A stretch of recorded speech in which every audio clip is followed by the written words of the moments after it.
The Evening and the Morning takes place around the year 1000. It's the end of the Dark Ages and the beginning of the Middle Ages.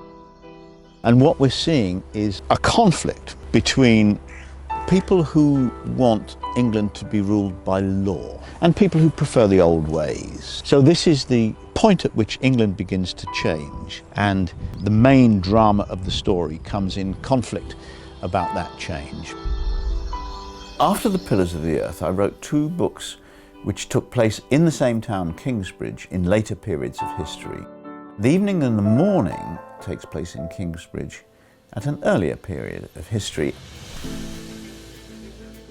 The richest source of information about this period of history is what we call the Bayeux Tapestry, which is a sort of enormous comic strip embroidered on linen showing the story of England and Normandy and how the Normans came to be the rulers of England. And the great thing about the Bayeux Tapestry is the details of everyday life. It's a time when horses were terribly important and a lot of people go places on horseback. And so it's important to know what it was like. They didn't have docks. If you wanted to go aboard a ship, you hitched up the skirts of your tunic around your waist and you walked through the shallow water. And in my story, people go between England and Normandy quite a lot. So this depiction is helpful to me. If you want to do historical novels, you've got to get this stuff right.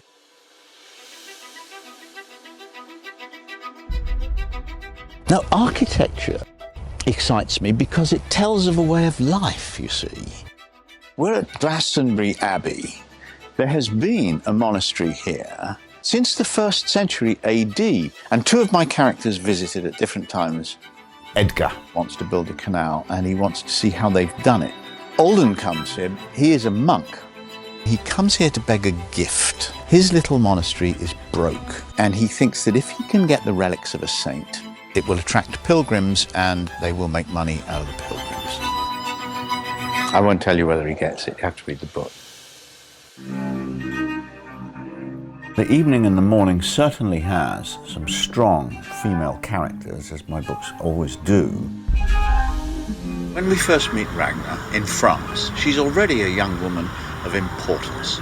She rules over extensive lands, she acts as a judge, but she falls in love with an Anglo-Saxon chieftain and she goes to England to marry him. She finds that England is relatively lawless and that her husband's family is violent and completely ruthless. But she doesn't just accept this. She cultivates her own allies. She builds her own power base and she fights back.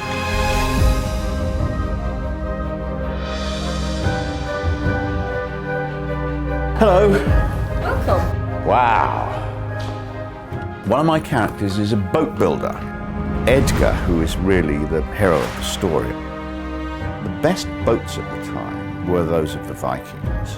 Happily, there is in Oslo a wonderful museum called the Viking Ship Museum. They have reconstructed the warships in which the Vikings came from Denmark and Norway to raid southern England. When they attacked towns and villages, they would steal anything valuable that they could carry away, like silver ornaments from the church. They also took the young men and women as slaves. The worst thing you could see would be 5 or 6 of those damn Viking ships approaching up the river or approaching the beach of your town.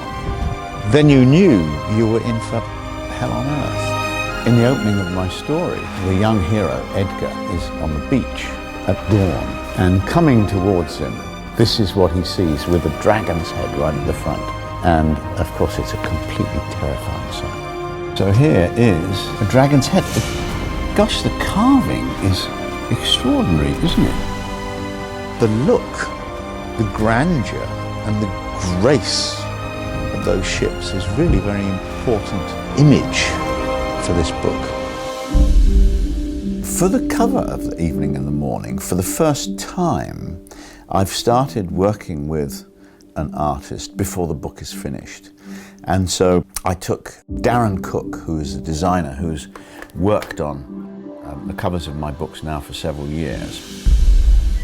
And I took him with me to Oslo because I wanted him to see the helmets and the carving, because I knew that these things would inspire him.